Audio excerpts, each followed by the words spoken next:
అందరికీ హాయ్ అండి. Welcome to Sakhi sweet home. ఈరోజు వీడియో చాలా రుచిగా ఉండే కరకరలాడుతూ కొంచెం స్వీట్తో చాలా రుచిగా ఉంటాయి. ఇది ఒక్కసారి చేసి పెట్టామంటే నెల రోజుల వరకు కూడా నిల్వ ఉంటాయి. ఇవి చాలా క్రిస్పీగా ఉంటాయండి. ఖచ్చితంగా ట్రై చేయండి. వీటి పేరు కల్కల్ అంటారు, లేదా కొందరు కుల్కుల్ అంటారు. ఇవి క్రిస్మస్ స్పెషల్గా చేస్తారండి. ఇవి చాలా రుచిగా ఉంటాయి. ఖచ్చితంగా ట్రై చేయండి. ఇక్కడ నేను ఒక మిక్సీ జార్ తీసుకొని ఒక పావు కప్పు ఉప్మా రవ్వ తీసుకుంటున్నాను. ఈ కొలతలతో చేయండి, పర్ఫెక్ట్గా చాలా క్రిస్పీగా వస్తాయి. ఇప్పుడు దీంట్లోనే ఒక అరకప్పు చక్కెర వేసుకుంటున్నాను.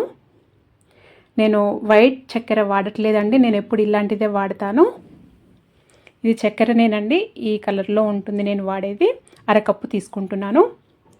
ఇవి రెండు కలిపి ఇలా పౌడర్ లాగా మిక్సీ పట్టుకోవాలి. మీరు రవ్వని డైరెక్ట్ అయినా అలాగే అయినా వేసుకోవచ్చు, కానీ మిక్సీ పట్టి వేసుకుంటే చాలా బాగుంటుంది. ఇలా పౌడర్ లాగా మిక్సీ పట్టుకున్న దాన్ని పౌడర్ని ఒక గిన్నెలోకి వేసుకోవాలి. ఇప్పుడు దీంట్లో 1.5 కప్పు నేను మైదా వేస్తున్నానండి. 1.5 కప్పు వేస్తున్నాను. అరకప్పు వేసిన క్లిప్ మిస్ అయిందండి. అది నేను ఆన్ చేశాను అనుకున్నాను, కానీ ఆన్ చేయలేదు, క్లిప్ మిస్ అయింది. 1.5 కప్పు మైదా వేసుకున్నాను. ఒక పావు టీ స్పూను ఉప్పు వేసుకోవాలి. ఈ స్వీట్లో ఉప్పు వేసుకోవటం వల్ల రుచి చాలా బాగుంటుంది. ఒక పావు కప్పు నెయ్యి వేసుకోవాలి. నెయ్యి వేసే చేసుకోండి, చాలా రుచిగా ఉంటుంది. ఒక అర టీ స్పూను ఇలాచీ పౌడర్ వేసుకోవాలి. ఇది ఆప్షనల్ అండి, వేసుకుంటే వేసుకోవచ్చు, లేకపోతే లేదు. లేదా మీరు వెనిలా ఎసెన్స్ అయినా వేసుకోవచ్చు, అది వేసుకున్నా కానీ ఫ్లేవర్ చాలా బాగుంటుంది. ఇప్పుడు ఈ గీ అంతా, ఈ నెయ్యి అంతా ఈ పొడి పిండిలో కలిసేటట్టు ఇలా రబ్ చేస్తున్నట్టుగా కలుపుకోవాలండి. ఇలా ముద్దలాగా కట్టాలి పిండి.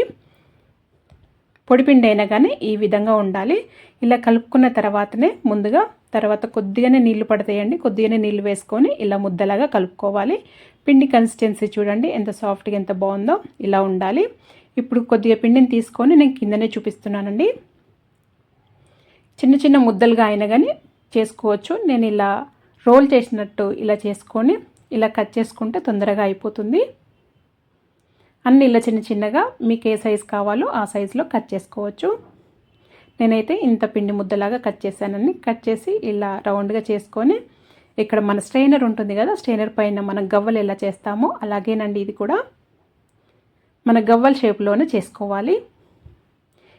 మనం గవ్వలు ఎలా చేస్తామో అలాగే చేసుకోవాలి. గవ్వల పిట పైన అయినా కానీ చేసుకోవచ్చు, లేదా కోంబు పైన అయినా కానీ చేసుకోవచ్చు అండి. ఇలా చేసుకున్న తర్వాత కొద్దిగా ఇలా రోల్ చేయాలి. చూడండి ఇలా చేసుకోవాలి. అన్నీ ఇలా చేసి పెట్టుకున్నాను. ఇలా చేసి పెట్టుకునేంతలోపు పొయ్యి పైన నేను నూనె వేడి చేసుకున్నానండి. ఇప్పుడు ఈ నూనె వేడైన తర్వాత మరీ ఎక్కువగా వేడవద్దండి ఇది నూనె.